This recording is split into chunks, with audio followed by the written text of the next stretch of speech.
সুপ্রিয় শিক্ষার্থী, আসসালামু আলাইকুম। আরিফস একাডেমির পক্ষ থেকে তোমাদেরকে জানাই শুভেচ্ছা। আশা করি তোমরা ভালো আছো এবং সুস্থ আছো। তো আজকে আমি তোমাদের গণিত বইয়ের পৃষ্ঠা নম্বর 94, ঠিক আছে, এর আজকের ক্লাসে আমরা শিখব 10 দিয়ে বিভাজ্য সংখ্যা। ঠিক আছে, গত ক্লাসে কিন্তু আমরা শিখেছিলাম যে 2 দ্বারা বিভাজ্য এবং 5 দ্বারা বিভাজ্য। তা আজকের এই ক্লাসে আমরা শিখব 10 দিয়ে বিভাজ্য। ঠিক আছে, তো বিভাজ্য কথাটির অর্থ কিন্তু আমি তোমাদেরকে বুঝিয়েছি, তাও তোমাকে আমি আরও একবার বোঝাই দিচ্ছি যে বিভাজ্য সংখ্যা কথাটা কি, যে যদি কোনো সংখ্যাকে ভাগ করা হয় তাহলে ভাগশেষ শূন্য হলে সেটা হচ্ছে বিভাজ্য।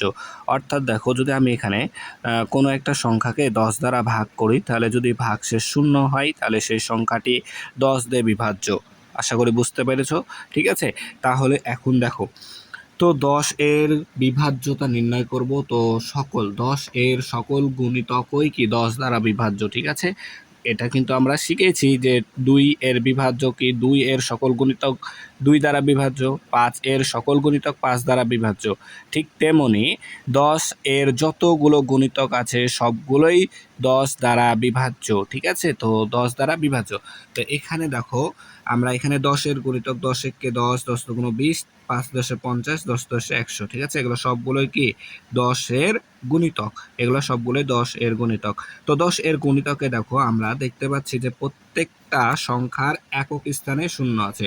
এই যে 20 এরও শূন্য আছে, 50 এরও শূন্য আছে, 100 এরও শূন্য আছে। প্রত্যেকটা কি সংখ্যার যতগুলো 10 এর গুণিতক আছে প্রত্যেকটা সংখ্যারই একক স্থানে শূন্য আছে। তাই আমরা বলতে পারি, দেখো এখানে, তাই আমরা বলতে পারি যদি যে সকল সংখ্যার এককের ঘরে শূন্য থাকে, যে সকল সংখ্যার এককের ঘরে শূন্য থাকে সেই সকল সংখ্যা 10 দিয়ে ভাগ করলে ভাগশেষ শূন্য হবে, ভাগশেষ শূন্য হবে এবং সে সকল সংখ্যা 10 দ্বারা বিভাজ্য। এখানে আমাদের কি কথা হবে? বিভাজ্য, 10 দ্বারা বিভাজ্য, 10 দ্বারা বিভাজ্য। ঠিক আছে, তো উপরে আর একটা ফাঁকা ঘর আছে, এটা দেখি কি বলছে। বলছে 10 এর কাঠ গুণে দেখা গেল 10 এর গুণিতকের সংখ্যা হলো এককে শূন্য। প্রত্যেকটা সংখ্যার কি যতগুলো 10 এর গুণিতক আমরা পাবো প্রত্যেকটা 10 এর গুণিতকের একক স্থানে শূন্য বসে। ঠিক আছে, তাহলে দেখো এখানে আমরা আরেকটি নিয়ম পেলাম যে কিভাবে 10 দ্বারা বিভাজ্য সংখ্যা আমরা কিভাবে বের করতে পারি। যে সকল সংখ্যার একক স্থানে শূন্য থাকে তারা সকলেই কি 10 দ্বারা বিভাজ্য। ঠিক আছে, তারা সকলেই 10 দ্বারা বিভাজ্য। তো এখন 3 নম্বর প্রশ্নটা সমাধান করব। ঠিক আছে, তো দেখো বলছে নিচের বক্সের সংখ্যাগুলোর মধ্যে যেগুলো 10 দ্বারা বিভাজ্য সেগুলোতে বৃত্তাকার চিহ্ন দিই। ঠিক আছে, তাহলে 10 দ্বারা বিভাজ্য কোনগুলো? যাদের একক স্থানে শূন্য আছে। তাহলে দেখো এখানে একক স্থানে শূন্য আছে, তাহলে এটা কি আমাদের 10 দ্বারা বিভাজ্য। আবার এখানে দেখো একক স্থানে শূন্য আছে, তাহলে এটা 10 দ্বারা বিভাজ্য। তাহলে এগুলোতে আমাদের কি গোল চিহ্ন দিতে হবে। ঠিক আছে, তো তোমরা গোল চিহ্ন দিয়ে নাও। তাহলে দেখো এখানে একক স্থানে 5 আছে, তার মানে এটা হবে না। এখানে 8 আছে, তাহলে এটা হবে না। এখানে শূন্য আছে, তার মানে এটা কি 10 দ্বারা বিভাজ্য। আবার এখানে 5 আছে, তাহলে এটাও হবে না। আবার দেখো 190 এর এখানে একক স্থানে শূন্য আছে, তাহলে এটা 10 দ্বারা বিভাজ্য। তাহলে এখানে দেখো 5 আছে, তার মানে এটা 10 দ্বারা বিভাজ্য হবে না। এখানে শূন্য আছে, তার মানে এটা কি 10 দ্বারা বিভাজ্য। আবার এখানে শূন্য আছে একক স্থানে, তাহলে এটাও 10 দ্বারা বিভাজ্য। এখানেও শূন্য আছে, তাহলে এটাও 10 দ্বারা বিভাজ্য। এখানে দেখো একক স্থানে 5 আছে, তাহলে কি এটা 10 দ্বারা বিভাজ্য হবে? হবে না। তারপরে দেখো 430, এখানে শূন্য আছে, তার মানে এটা কি 10 দ্বারা বিভাজ্য। 4 আছে, তার মানে এটা 10 দ্বারা বিভাজ্য হবে না। এখানে শূন্য আছে, তার মানে এটা কি 10 দ্বারা বিভাজ্য। সেম এখানে 9, তার মানে হবে না। এখানেও 9, তার মানে হবে না। এখানে দেখো শূন্য আছে, তাহলে এটা কি 10 দ্বারা বিভাজ্য। আবার দেখো এখানে 560 একক স্থানে শূন্য আছে, তার মানে এটা আমাদের 10 দ্বারা বিভাজ্য। আবার এখানে দেখো শূন্য আছে, তার মানে এটা কি আমাদের 10 দ্বারা বিভাজ্য। একেবারে সহজ একটা বিষয়। ঠিক আছে, তাহলে আশা করি এটা তোমরা বুঝতে পারলা।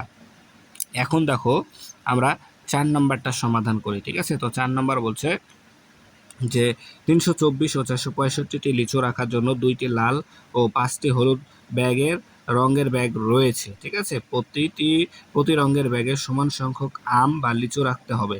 আম রাখার জন্য কোন রঙের এবং লিচু রাখার জন্য কোন রঙের ব্যাগ ব্যবহার করতে হবে এবং কেন? ঠিক আছে, এখানে দেখো 2টি লাল ব্যাগ আছে আর হচ্ছে 5টি হলুদ ব্যাগ আছে। তো এখানে দেখো বলছে কারণ 324 সংখ্যাটির একক স্থানের অঙ্কটি 4। ঠিক আছে, একক স্থানে যে 324-এর এককে আছে 4, অঙ্কটি 4, তাই সংখ্যাটি 4 দ্বারা 4 দ্বারা বিভাজ্য এবং এখানে লাল রঙের 2টি ব্যাগ রয়েছে। সুতরাং আম রাখতে পারবে, তাহলে আম রাখতে পারবে কোন রঙের ব্যাগে বলো তো? এখানে দেখো 2টি ব্যাগ রয়েছে, সুতরাং আম রাখতে পারবে। এই যে 2টি ব্যাগ কোথায় আছে? এই যে লাল রঙের ব্যাগে আমরা আম রাখতে পারবো। তার কারণ কি? 4 2 দ্বারা বিভাজ্য। 4 কি 2 দ্বারা বিভাজ্য। 4 2 দ্বারা বিভাজ্য, এজন্য আমরা কে লাল ব্যাগে কে আম রাখতে পারবো। 324টি আম লাল ব্যাগে সমান ভাগে ভাগ করে রাখতে পারবো। ঠিক আছে, এরপর দেখো আবার 465 সংখ্যাটির একক স্থানের অঙ্কটি, একক স্থান 465-র এককে আছে কে? 5।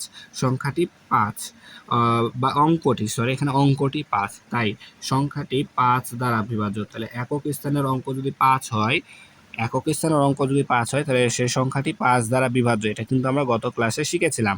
ঠিক আছে, দ্বারা বিভাজ্য। আচ্ছা, এবং এখানে দেখো হলুদ রঙের 5টি ব্যাগ রয়েছে, তাহলে এখানে হবে হলুদ রঙের 5টি ব্যাগ রয়েছে। সুতরাং লিচু রাখতে পারবে কি? হলুদ রঙের ব্যাগে। এখানে হলুদ রঙের ব্যাগে, তাহলে হলুদ রঙের ব্যাগে আমরা কি লিচুগুলো রাখতে পারবো। ঠিক আছে, তো 4 নাম্বার তোমরা এইভাবে সেম ভাবে একটা গল্প বানিয়ে নেবা। এই যে এটাকে অনুসরণ করে সেম ভাবে একটা কি গল্প বানাই নেবা। তো এখানে দেখো আমি আরেকটু তোমাদেরকে একটু বুদ্ধি দিয়ে দিই। দেখো এখানে আছে 142, 245, 350। ঠিক আছে, তো তোমরা এখানে প্রথমে 142টি আমের জায়গায় কলা দিলা। ঠিক আছে, তারপর এখানে 465 জায়গায় 245 দিয়ে দিবা কি জাম। ঠিক আছে, আর একটা দিয়ে দিবা এখানে তোমার হচ্ছে কি যে 350। ঠিক আছে, 350-এর এখানে দিয়ে দিলা ধরো আম আছে, লিচু আছে, তো তো তুমি আর একটা অন্য ফল দিয়ে দিতে পারো, আপেল দিয়ে দিতে পারো। ঠিক আছে, তো তাহলে হয়ে গেল 3টা। তাহলে এখানেও আর একটা, এখানে 2টি ব্যাগ, 5টি ব্যাগ। ঠিক আছে, আর এখানে আরেকটি ব্যাগ আমরা যোগ করে দেব, 10টি ব্যাগ। ঠিক আছে, 10টি কি ব্যাগ নেব? আরেকটি কালারের ব্যাগ নেব। ঠিক আছে, সবুজ রঙের ব্যাগ দিয়ে নেব। তাহলে আমাদের এটা বানানো হয়ে যাবে একবারে সহজে। ঠিক আছে, তাহলে আশা করি বুঝতে পেরেছো। তাহলে আজকে পর্যন্তই। ভিডিওটি ভালো লাগলো অবশ্যই লাইক কমেন্ট শেয়ার করতে ভুলবে না, এবং পরবর্তী ভিডিও সবার আগে পেতে আমাদের চ্যানেলটি সাবস্ক্রাইব করে রাখো। আল্লাহ হাফেজ, আসসালামু আলাইকুম ওয়া রাহমাতুল্লাহ।